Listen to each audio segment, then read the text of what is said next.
ভরা মৌসুমেও দক্ষিণাঞ্চলের নদ নদীতে দেখা মিলছে না রূপালী ইলিশের। জেলেরা ঘাটে ফিরছেন নিরাশ হয়ে। এতে সংকটে পড়েছেন জেলে, আড়তদার ও মৎস্য শ্রমিকরা।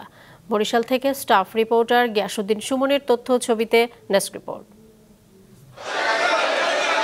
ভরা মৌসুমে বরিশালের ইলিশ মোকামে নেই চিরচেনা হাক ডাক, কারণ ইলিশের সরবরাহ বলতে গেলে নেই। মোকাম দেখে মনে হয় খুচরা কোনো মাছের বাজার। এরপরও মোকামে যে পরিমাণ ইলিশ ওঠে তার দাম আকাশ ছোঁয়া। ব্যবসায়ীরা জানান, সোয়া কেজির বেশি ওজনের প্রতি কেজি ইলিশ ১৯০০ টাকা, ১ কেজি থেকে ১২০০ গ্রামের ওজনের প্রতি কেজি ১৭০০ টাকা, ৭০০ থেকে ৯০০ গ্রাম ওজনের প্রতি কেজি ১৫৫০ টাকা এবং ৪০০ থেকে ৫০০ গ্রাম ওজনের প্রতি কেজি ১৪০০ টাকা দরে বিক্রি হচ্ছে। যেই মাছটা ১২০০ থেকে ১০০০ টাকায় পাওয়া যেত, ওই মাছটা আমার কাছে কিছুক্ষণ আগে ১৮৫০ টাকা চাইছে। বর্তমানে ইলিশের বাজারে ওইভাবে যতটা পরিমাণ ইলিশ থাকা দরকার সেই পরিমাণে ইলিশে আসলে ঘাটতি আছে। বাজারে মাছ খুব স্বল্প, অল্প সামান্য কিছু মাছ আসে, যাতে মালিক, শ্রমিক, আমরা ব্যবসায়ী, আমরা সবাই খুব কষ্টে আছি। মাছের যে এত দাম, সব কিছুর এত দাম ঊর্ধ্বগতি, আমাদের মধ্যে মধ্যবিত্তের মানুষ না কিনেই বাজার থেকে আমাদের চলে যেতে হয়।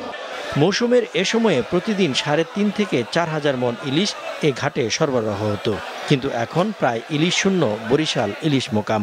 শ্রমিকরা বিভিন্ন কাজে বিভিন্ন কষ্টে আছে, তারা বিভিন্ন কাজ করতেছে, এবং মালিকরা তো বিভিন্ন জায়গাতে টাকা এনে এই আমাদের বিভিন্ন মাছের পার্টি টাকা টুকা দেয়। তারা মালিকরা খুবই কষ্টজনক।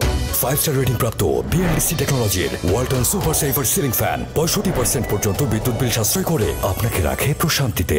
ওয়ালটন ফ্যান হাওয়া বদলে দেয়। ইলিশের আকালের জন্য ভারতসহ পার্শ্ববর্তী দেশের মাছ ধরা নিষেধাজ্ঞার সময়ের সমন্বয়হীনতাকে দায়ী করছেন বিশেষজ্ঞ সহ সংশ্লিষ্টরা। বাংলাদেশের জেলেরা যখন বাড়িতে বসে থাকেন, ঠিক সেই সময় পাশের দেশের জেলেরা ইলিশ ধরায় ব্যস্ত থাকেন।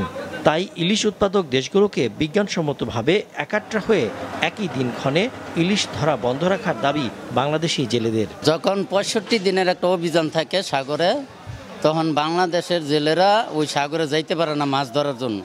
তখন ওই সুযোগে ভারতের জেলেরা আইসা তখন হারা মাছ ধইরা ওই মাছটা সম্পূর্ণ ওরা ওদের দেশে পার করে নিয়ে যায়। ভারতে আমরা একসাথে দুনো দেশ মিলেই আপনার অভিযানটা তাহলে সবচেয়ে ভালো হয়।